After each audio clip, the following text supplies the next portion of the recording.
ગુજરાત સરકાર દ્વારા ગામડાઓમાં છુપાઈ રહેલ રમતની પ્રતિભાઓ સામે આવે અને વિદ્યાર્થીઓ અને આમ નાગરિકો વિવિધ રમતોમાં ભાગ લઈ આગળ વધે એ ઉદ્દેશ સાથે શરૂ કરવામાં આવેલ ખેલ મહાકુંભની 3.0ની સિઝનની શરૂઆત થઈ ચૂકી છે। ત્યારે આજરોજ કરજણ ખાતે આવેલ ચિન્મય સ્કૂલ ખાતે તાલુકા કક્ષાની ચેસ અને રસ્સા ખેંચ સ્પર્ધાનું આયોજન કરવામાં આવ્યું હતું, જેમાં તાલુકામાંથી અને નગરમાંથી વિવિધ સ્કૂલના વિદ્યાર્થીઓએ ભાગ લીધો હતો।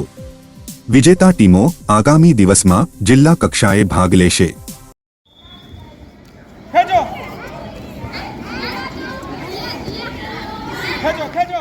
આજે ખેલ મહાકુંભ 3.0નું પ્રારંભ થઈ રહ્યું છે। ચિન્મય ઇન્ટરનેશનલ સ્કૂલમાં એમનું સેન્ટર આવ્યું છે।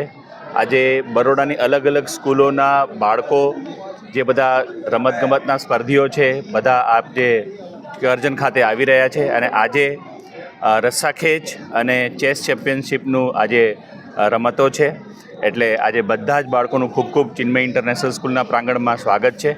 કરજણ તાલુકો ખૂબ ગૌરવ અનુભવી રહ્યો છે કે ખેલ મહાકુંભમાં સેન્ટર કરજણ ખાતે આવ્યું છે અને બાળકો સારો પરિશ્રમ કરી રહ્યા છે, સારું પરફોર્મન્સ કરી રહ્યા છે। કરજણથી ઈશ્વરસિંહ પઢિયારની રિપોર્ટ।